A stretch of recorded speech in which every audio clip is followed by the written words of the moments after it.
Well, maritime is one of the issues that traditionally we, and actually most transport magazines and whatever, don't give enough coverage to. So we thought we'd redress that balance a bit by coming along to the head offices of Nautilus and talking to its General Secretary, Mark Dickinson. Mark, can we start off by saying what exactly is Nautilus? Who are the people you represent? Right, well, thanks, Christian, for coming along. Nautilus International is a union for maritime professionals. That's a sort of broad definition, but our core membership are the merchant navy officers who serve on ships around our coast, in and out of our port, in fact, globally, working container ships, tankers, LNG, LPG, cruise ships, you name it. Our people are on those ships, keeping supply chains moving, delivering 95% everything that the UK needs. So what sort of numbers do you have? So we organise, might come as a bit of a surprise to you, but we organise in the UK, but also in the Netherlands and indeed in Switzerland. So we have a membership. Yeah, well-known maritime nation. Everybody must say that. Well, post-Second World War, they did develop an independent fleet, and at its peak was somewhere in the region of 50 ships. Unfortunately, that's reduced to about 14 ocean-going vessels. Right. Huge inland waterways influence, though, of course, because they're on the Rhine. And our office is in Basel, so that's a key strategic point on the Rhine. On the other end, we've got our office in Rotterdam. So we organise maritime and shipping professionals in the merchant navy, in inland waterways, and ashore, because many maritime professionals go on to pursue their careers once they finish at sea, for family reasons or whatever. They move ashore and they work in all sorts of marine pilotage, they work in marine insurance, for maritime lawyers, they work for the regulator, the Maritime Coast Guard Agency. They come and work for the union as well. And you've got how many of them? Well, about 20,000 across those three branches. And those are mainly British, are they? Well, I'd say about 2/3, yes, sir. Right. And but is that the case? Because most people on ships, merchant ships, are of a different nationality these days. Well, and we'll obviously come to that later, the issue of P&O ferries. But it's how many British people are still actually involved? Well, look, there's a world fleet of internationally trading vessels. It's something in the region of 75,000 vessels. They are crewed by a total of about, and these would be the ILO figures, about 1.4 million. International. And the biggest single supplier of labour to that fleet, that global fleet, is for the Philippines, with around 20 to 25% of all labour. So they're the number one. Yeah. Top three would be, you'd add in India, Indonesia, Russia, Ukraine. That's under pressure, obviously, for obvious reasons with the war. Russia invading Ukraine, so that supply, about 14% from Russia, Ukraine is under pressure. But they would be Chinese, are very significant as well in labour supply. But look, we're still in there. You know, we've got something in the region of 12 to 14,000 active UK officers and probably another 8 to 10,000 ratings, which are normally organised by our sister union, the RMT. But one of the issues is, of course, there's not many ships that are, quotes, unquote, British. And they might be British owned, but they're badged with the flag of convenience. Is that something that you've tried to address in the past?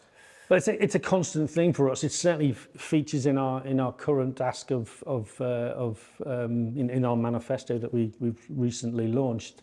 Flags of convenience have a pernicious impact on standards in the shipping industry. But the world fleet, it is complex. Probably in the region of about 51% of those 75,000 ships would be registered in flags of convenience. The top three represent about 40%, and that's Panama, Liberia, and the Marshall Islands. Right. The ships are not owned in those countries. Right. It's almost impossible for those three nations to regulate the numbers of ships that they have with no. So it's just a way around regulating. Yeah, flag of convenience. It's a way around many things, but regulatory oversight, taxation. Of course, operating in the shadows without anybody knowing who owns the vessel. And this becomes important when we see catastrophes like, for example, well, I mean, it's probably not the best example, but the one that's immediately springs to mind, of course, the ship that hit the bridge in Baltimore. That was not an FOC, of course, but and the ownership is clear there, and there's full accountability. But imagine the Prestige, the tanker that spilt oil in Spain. There was literally 12 parties involved in operating that vessel, and then you've got to ask yourself, well, who takes responsibility? Who ends up paying the price of that lack of oversight and regulation? And there has been some attempt, I think, that the last Labour government to try to increase the number of British registered ships. Yeah. I mean, that John Prescott's government is what you're referring to, and he was, of course, from the maritime. He was former Cunard steward, indeed, and he introduced the tonnage tax. In fact, tonnage tax was part of a policy that he introduced, charting the future, that had about 40 recommendations in it. And obviously the jewel in the crown of those was delivering the tonnage tax. And that had two essential objectives: grow the fleet and grow the UK maritime skills base. Right. So there was a link between, so if you entered the tonnage tax, which brings you some tax benefits and certainty about what you will pay back to the exchequer. You pay a fee rather than the normal tax on your profits, and you have to train a certain number of young officers. 1 in 15 for every 15 officers in the fleet. You train 1 per year. Right. And that did increase both the numbers of ships on the flag and also the number of seafarers that were being trained. And if you didn't join that, I mean, what was the? Well, I mean, complete carrot. To be honest with you, it's all about carrot. It's all about encouraging ships, because essentially ships, they can choose where they register. And although there is an international legal requirement that basically says that any country can set up its own flag. Right. That's the first principle. But in order to do that, they must exercise oversight and jurisdiction and control over those vessels and the crew on board. Right. And to do that, there needs to be a genuine link. And that is satisfied by the ship owner being in the flag state. Right. And as I said, that doesn't happen in Panama, Marshall Islands and Liberia. Right. But it should happen in the UK. Right. Although, interestingly, you did make the point about the amount of British ownership. There is significant amount of UK-owned tonnage, most of which isn't registered in the UK. Most is flagged out in flags of convenience, indeed. So, okay, so the tonnage tax, did it work at all? Well, initially there was a growth in the flag, and there was a growth in the skills. But I think the financial crisis must have had an impact in 2008, 2009. We saw that tailing off. And if you don't stay engaged, and if you don't keep the tonnage tax under review, others come along and they copy what you're doing, and they do a little bit better. They offer a little bit of an incentive there, a little bit of incentive there. And what you see is the ship owners drifting away because they go and choose those other ones. Right. And I'm afraid politicians, and I'm not making a party political point here, they kind of get dragged away into other issues. And I mentioned charting the future, which had 40 recommendations. They didn't deliver the 40. Now, if we go back to 2010 onwards, this government, the Tory Conservative government, they had a policy that was introduced in about 2018, Maritime 2050, with a whole bunch of recommendations. And again, they don't deliver all of those because they move on, they get bored, they go and do other things. And that's really frustrating. Many of them are positive. But what we were calling for was more funding for maritime training, because for every pound you spend on UK maritime training, every pound they spend on one of my young members to train them up to be an officer generates £4.80 for the exchequer. It's the most incredible deal I'll ever come across. Well, the return, the salaries they earn, when they bring it back here and they spend it here, the growth in the contribution to the economy. It's not my calculation. It's Oxford Economics calculation, which they did for the government. So, I don't know why they don't invest more. There's high quality jobs here. A big part of your demands. Absolutely, centre stage. We want more funding extended to maritime training. We need ship owners to be held accountable for that training, to make sure it's quality training, and critically, the sea time is valuable time away learning the job. And we made some recommendations for a new national maritime training organisation to this government. We didn't do it on our own volition. This came through the Maritime Skills Commission, which is, again, one of the recommendations from Maritime 2050 to establish that body. I serve on it. But we did our own study. And the two key things that we recommended that have not been delivered. One was to deliver this centralised, regulated, with power to enforce and hold the ship owners and the training providers to account. That was the jewel, if you like, and also increase the support from 50% currently to about 100% to encourage and incentivize the ship owners to train our people and ultimately employ them when they're qualified. It takes about 3.5 years to do that. Right. Is that the key? You've set out a manifesto for the next government. Is that the key aspects of it? There's 4 key aspects to our manifesto. First of all, we talk about future-proofing skills and training, and that's really about the just transition. That's preparing those maritime professionals of today to upskill and reskill them so they've got secure employment for the future. I mean, we've got all this environmental change, decarbonisation, we've got the target of net zero by 2050. We don't want our seafarers to be left behind. Right. They're introducing all sorts of alternative fuels to move away from marine diesel and heavy oil to ammonia and hydrogen, and even fully electric ships where they, cross the channel, for example, shorter routes. So all of that is going to bring in new requirements, new technology, and the need for new skills and new training. And the ship owners should pay for that. I mean, that's the key. We don't think our members should pay for that. So that's our just transition.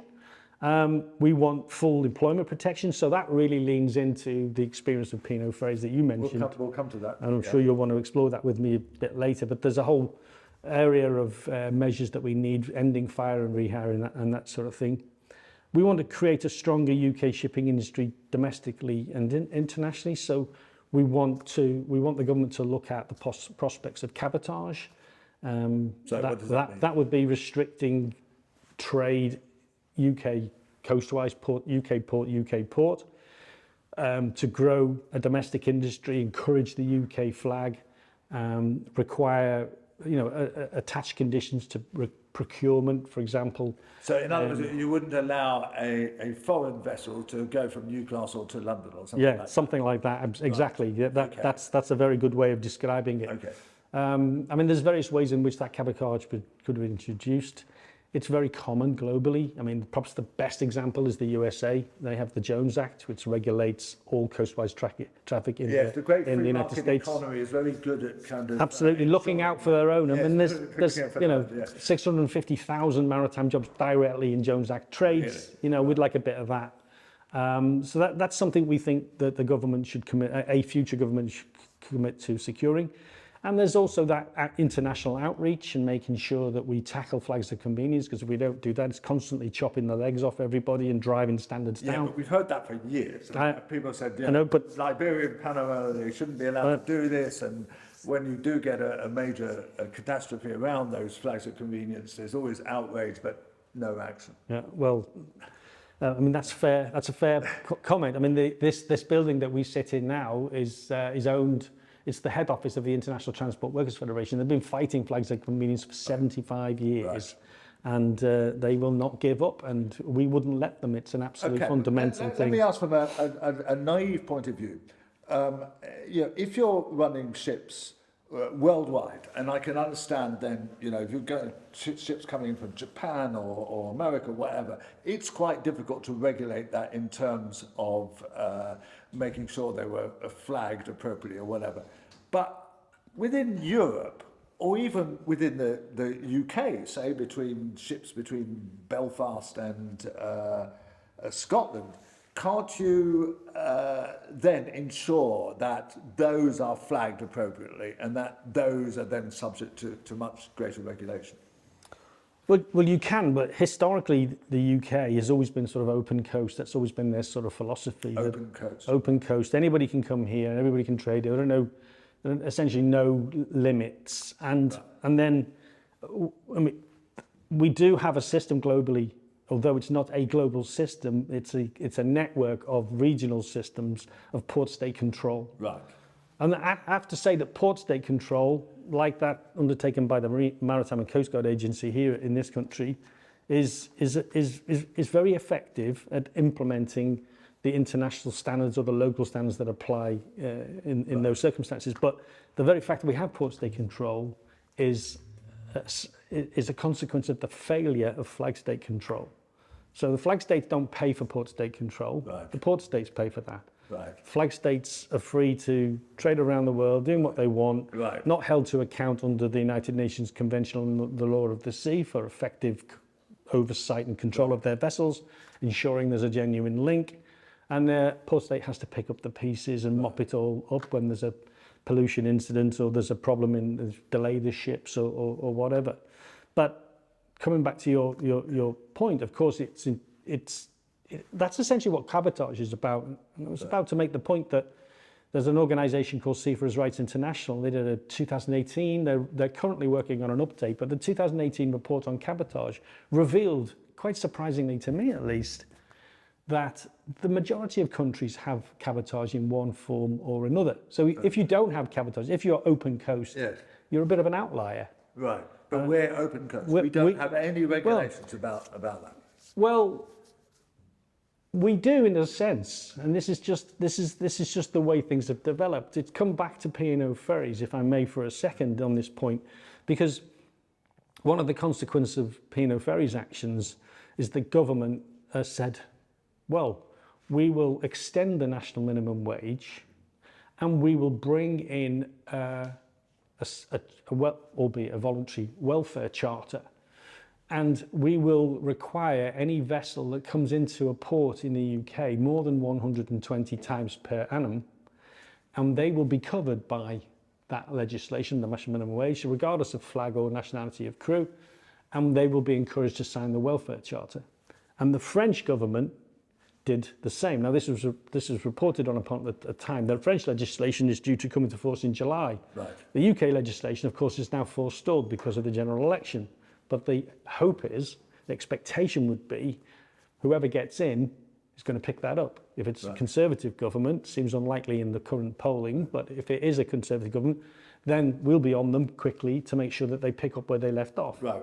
If it's a Labour government, they've committed not only to the extension of the national minimum wage legislation, but also to turn that voluntary welfare charter into a statutory welfare charter. This stems out of the P&O. Yeah. Right. So in effect, what we've got is cabotage. Right. Because now you've got flag blind requirements in order to work on our coast and in our ports, which set the benchmark for minimum standards for foreign seafarers essentially, but all seafarers in effect, at a level which isn't these international minimums that the likes of P&O ferries and Irish ferries are relying on currently. Explain to me exactly what P&O ferries did then. I mean, they essentially sacked everybody. They just sacked everybody. I think they decided that negotiating with the union that they'd negotiated with throughout their recent history, throughout. So there was a P&O part of a very famous company, P&O Oriental Steam Navigation Company, Peninsula and Oriental. Yeah, yes. You got me there. Yeah. Peninsula and Oriental Steam Navigation Company was a huge company, hugely significant for 200 years or more, and it all came down to that moment when a bloke who used to run Green King pubs decided that he would presumably do the bidding of DP World in Dubai and say, sack them all. He didn't feel the need to. 12 months before, during COVID, we'd actually negotiated, not happily, I have to say, but there was a proper negotiation and there was a bunch of redundancies. Right. So to say that we're not an organisation that isn't reasonable and can see how things are going and whether the company's profitable or not, but there's a proper way to do it, complying with the legislation. They just but instead they decided we don't really want to bother all of that. We just sacked them. Rehire any of those guys. They must have had a whole bunch of other guys ready. No, I don't think initially they intended to rehire anyone. Oh, right. Right, but they did end up rehiring about 90 of our people. Our people are the ones who've got the certificates of competency you need as a minimum, the skills and experience and the certification to prove it, to run those ships. And crucially, some of the senior officers would also have pilot exemption certificates as well, which are really crucial, right? So you can go in and out of ports frequently without having to take a pilot. I've just done right. it. I've just come into Oosteram and Excellent. I noticed there was no pilot taken. Right. There you go. And so they then had to backpedal. They had to incentivize. They offered bonuses. They were scrabbling around, and obviously some of our guys went back. But they still sacked a few hundred people. They're talking it was 756, I think, off the top of my head, and they probably took back on about 80 or so of our people, and as far as I know, they're still there. I mean, interestingly, they've all the evidence that we've seen is that they are already responding to the French legislation and indicating that those crews, some of those foreign crews that they took on, are going to have to be let go. Okay, so what was the wage difference? Well, look, you're probably something in the region of, let's take an AB.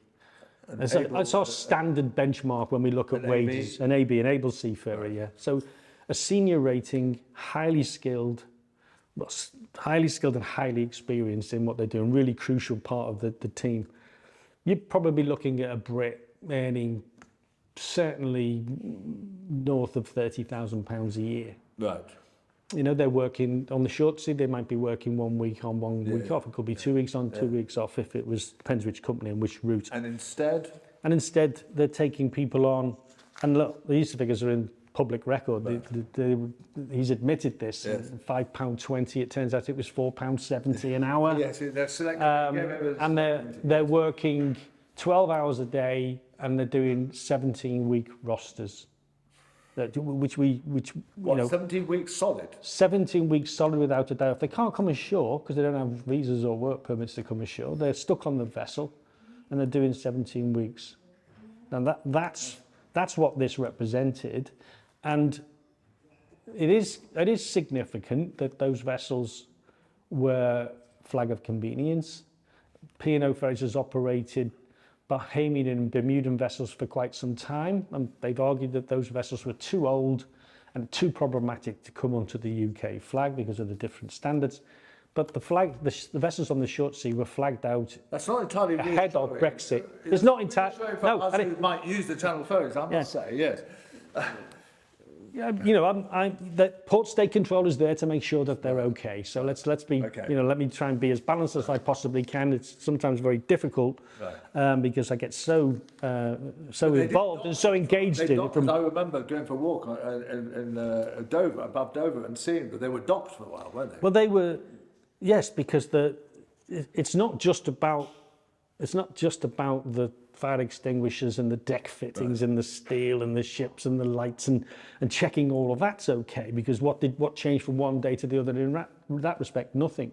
But when you put a completely new crew on, or for the large part new crew on, you have a team that are not familiar with each other. They don't know how everything operates, and they need to do drills and tests and make sure the MCA, the port state control people, need to make sure that they can operate those ships effectively, and that's where the delay came in. Right. I mean, I don't understand how they thought they would. I mean, they planned for a week out of action or something, and it was how long was weeks and weeks. Some of them were out of, from memory, I think it was at least over a month. Right. In which they lost a lot of money. Must have lost an absolute fortune. Risk and all that. So, I mean, will it, when this legislation comes in, will it be possible for them to do that again, or does this end? Will it end this ability to just sack everybody and take on foreign? Well, look, we're beyond the minimum wage, beyond welfare charter, beyond the tougher French legislation, beyond even the hope that a new government may implement the Seafarers Welfare Charter as a mandatory instrument. Beyond that, we hope that a future government will amend the legislation that provided I can't think of any other way of describing it than a loophole, an unintentional loophole, which Peter Hebblethwaite and his team were able to exploit. So we need changes to the Trade Union Labour Relations Act. We need to end fire and rehire.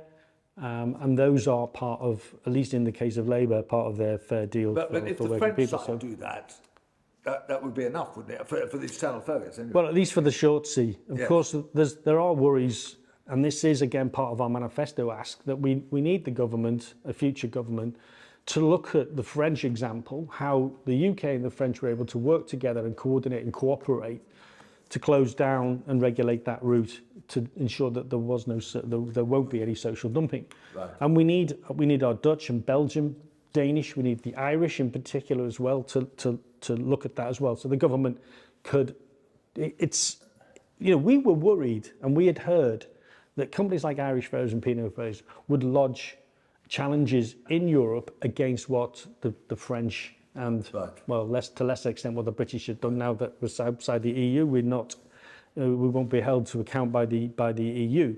But that doesn't seem to have, I'm touching wood, because that hasn't happened so far. Right. So I don't know what the French government seems very, very comfortable and content, well, not content. They seem to be confident that this is beyond challenge. Right. Right, and they have focused very much on safety by saying the 2-week on 2-week roster is the maximum, and that's been, apart from the wage issue, that's been their main argument. So to end, your demands. Let's assume it's a Labour government. Your demands will be to the Labour government precisely what? Well, end fire and rehire. Let's have a seafarers welfare charter that is mandatory. Let's press ahead with the minimum wage, the extension of the minimum wage, as was promised. Well, it doesn't apply to shipping at the moment. Well, it does, but it wasn't sufficient in the example of P&O ferries, okay. right? So again, you had to have a close connection to the UK, right. And that's not the case when you have a Cypriot vessel with foreign crew on agency terms and conditions. Okay. So that's the sort of. We need to change the system whereby a company can factor in, price in, not complying with the legislation as a way around that legislation, around the obligation to consult the unions. A bigger stick. Yeah, a bigger stick. That's going to be really important to protect employment in the UK. Let's look at cabotage. Let's see if we can make that work in the UK context. I understand the sort of long history of being open to trade, but how can we ensure that we have an opportunity to grow jobs in coastal communities?